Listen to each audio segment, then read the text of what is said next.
For now, let's talk about another gamble. This is the Sussexes once again threatening legal action. They do love a court case, don't they?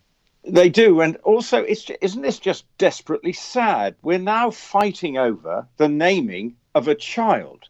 And it just hints at the breakdown of the relationship, between the royal family and the Sussexes. And that just, it's exemplified by this, because now it's a question of he said, she said, who said what? And isn't it just unedifying for both sides that they can't even find a way to actually celebrate the birth? Now, yes, maybe people say it's something of a surprise that the child has been called Lilibet, but hey, it's a family thing and the child will be known as Lily.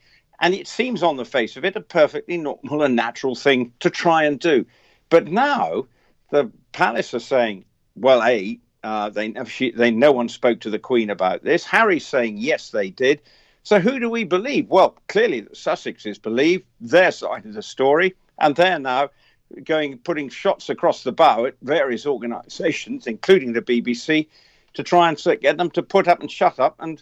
But what is going on is just another example of the sort of truth somewhere just getting lost in the midst of a sort of media frenzy, and it's desperately sad. And what it also means, Rupert, is that the new baby honeymoon lasted about 11 minutes.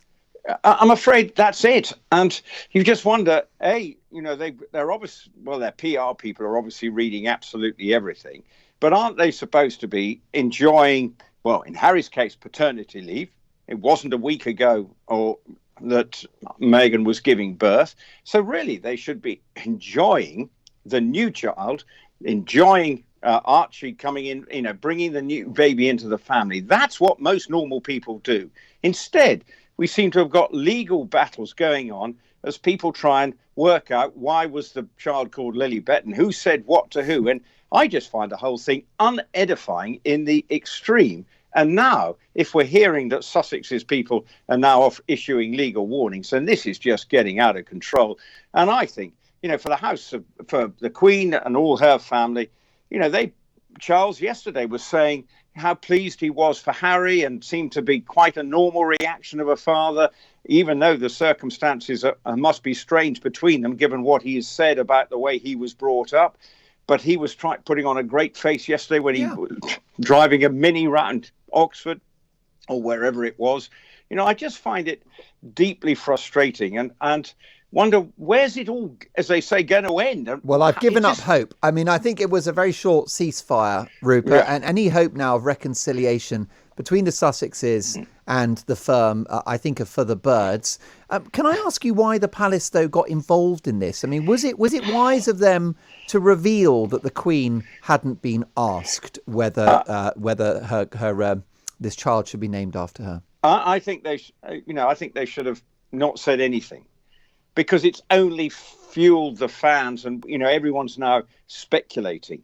Sometimes it's best to put up and shut up, and that means both sides. And if a palace source has briefed somebody, I'm sure Harry... Is that the palace? I mean, is that in some ways it's actually the palace that have opened fire this time, not the Sussexes? Well, it's hard to... It feels like it, because they came out first saying, or a palace source, and how, we don't know, and I can't say how true that source is. Of course, I'm only going on from what I'm speculating. Absolutely. But clearly, there seems to be, the Queen... Has she divulged? Does she divulge every personal, private conversation she has with members of her family? Therein lies the issue. I don't know. Can we indulge in a bit of speculation, Rupert? I'm willing to conjecture that the Queen was not asked permission, because I think the Queen is so humble and so self-effacing that she probably would decline the offer that the great-granddaughter would be named after her. I don't think the Queen would have gone for this, actually, the whole Lilibet saga. What do you think? What do I think? Doesn't feel akin to her nature, does it? To have her own childhood nickname plastered about the front pages of national newspapers. Well, yes, although, I mean, it's out there. We all know that it was her father's name for her because she couldn't pronounce Elizabeth. And she used to say Lilibet. And that was how it came about. But I wouldn't know that she would say no. I may disagree with you on that fact. Well, you know more. You know her better than I do, Rupert. Well, but and to I a just million think she percent. would. And she says, well, just if that feels right, and the child will be known as Lily anyway, not Lilibet, I'm told. So therefore, it seems a bit naff from the Sussexes' point of view, but on the same time, I don't have a problem with them doing it. Where I have a problem with is the way it now has turned into, instead of celebrating the fact that they've had a child, we are now into discussing all the furore in media around it. Did the Queen agree? Did she not agree? Did Harry make the conversation to the Queen? What the heck is going on? This whole thing has now started once they left, and it's got out of control from the Sussexes, and the royal family have been blindsided time and time again, because even with the announcement, it was unexpected and caught them by surprise, because the Sussexes clearly want to control everything with the information that's coming out. We won't see photographs for some time of the baby.